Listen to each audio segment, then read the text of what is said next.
Hello, this is Mrs. K. Today I'm going to talk about sigfigs or significant figures. Okay, for this turn you have to take a lot of notes. So please get an assignment number for notes, intro to significant figures. Put the title and the date into your composition notebook. Okay, let's start. So what are significant figures or sigfigs? They're basically numbers that reflect the precision of an instrument and the uncertainty of a measurement. Why do we use significant figures? So there are several answers to this. To report the precision of the instrument that we are using, you need to use sigfigs. To indicate your level of uncertainty in a calculation. So once we measure something and then we're going to do a calculation, you need to use sigfigs because you need to indicate your level of uncertainty. While you're doing the calculations, you need to answer the question, how many numbers should I round to? Okay, so we are usually starting out with counting sigfigs just to make sure which one is a sigfig, which is not. So we just call it counting sigfigs. There are 4 rules. We're going to start with 2 first. So the first one is all counting numbers are sigfigs. Pretty straightforward. So for example, 1, 2, 3, 4, 5, 6, 7, 8, 9. They are all significant figures. Okay. Rule number 2. Rule number 2 has to do with zeros. So this is the part where students get most confused, so you need to pay extra attention for this one. There are 3 sub-rules for this, depending on where the 0 is in your number. Okay, for the first one, all zeros are between sigfigs or counting numbers. They also count as sigfigs, okay? And I'm going to go over examples in a minute.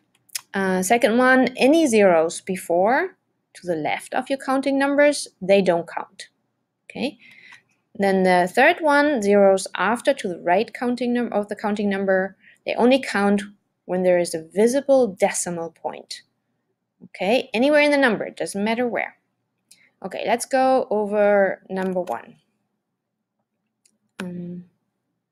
Okay, so all counting numbers are sigfigs. Again, for example, 1, 2, 3, 4, 5, 6, 7, 8, 9.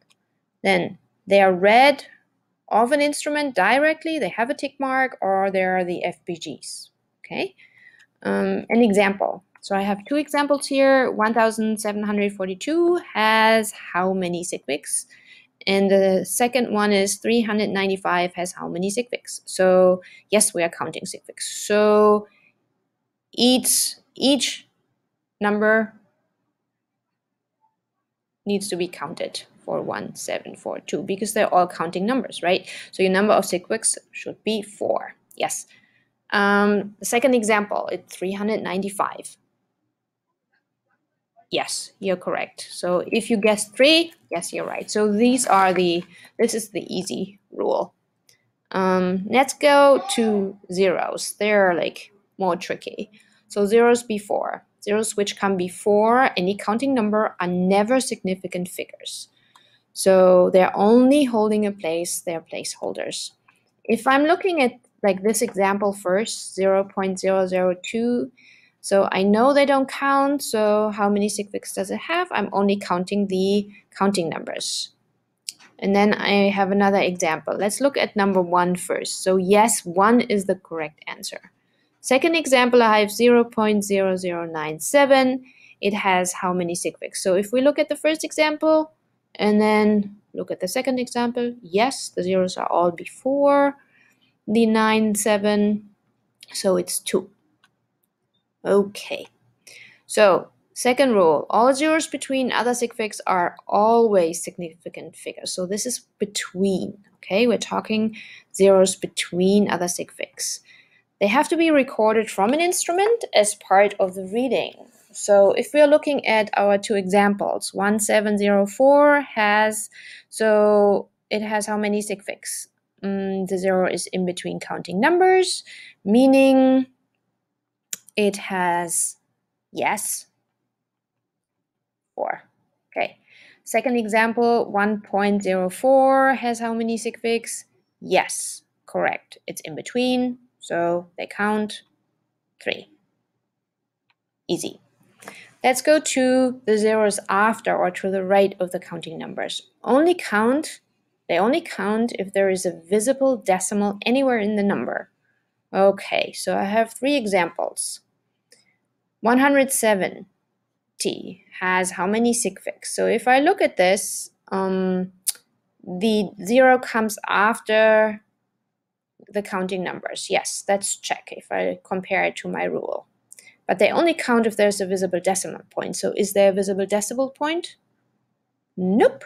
So how many do they have? 2. Yes, nice job. So the second one, it has a decimal point. It's basically the same numbers, right?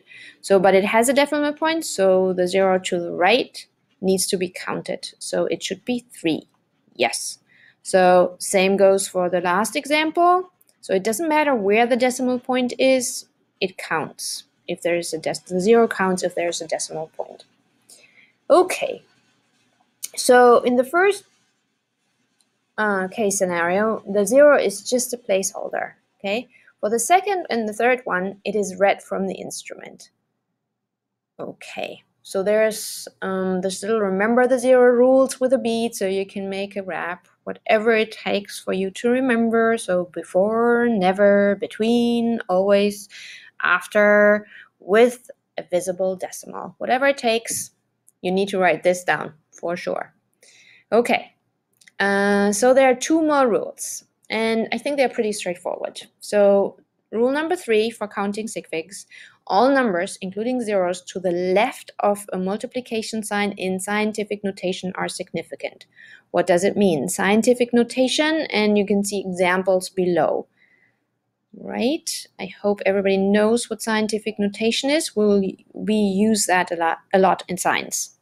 So my 2 examples, 1.70 times 10 to the power of 8 has how many sig figs? So all numbers to the left of the multiplication sign. So there are 3. Yes, it should have 3 sig figs. Is that true? Yes, it is true.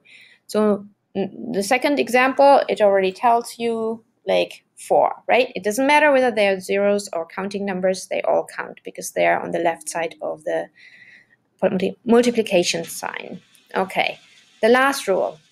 That's a pretty obvious and I think the easiest one. Most counted numbers are exact. Therefore, there's no uncertainty about their value. We love this, right? No sig figs.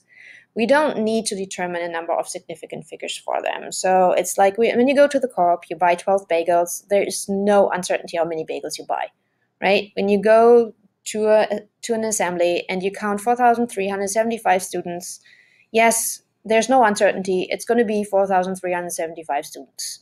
And if there are 6 teams on your, I don't know, soccer jamboree, there are 6, right? 6 teams. There is no question. If you have a dozen eggs, it's 12 eggs. Okay, so we love this one. Let's go over some examples. And I'm going to go over this fast before I run out of my 10 minutes that I have. So first example, 4.005. Look at it. Zeros are in between. How many sig figs? Yes, 4. Next example, 0.006. Zeros are, yes, on the left. Do they count? No.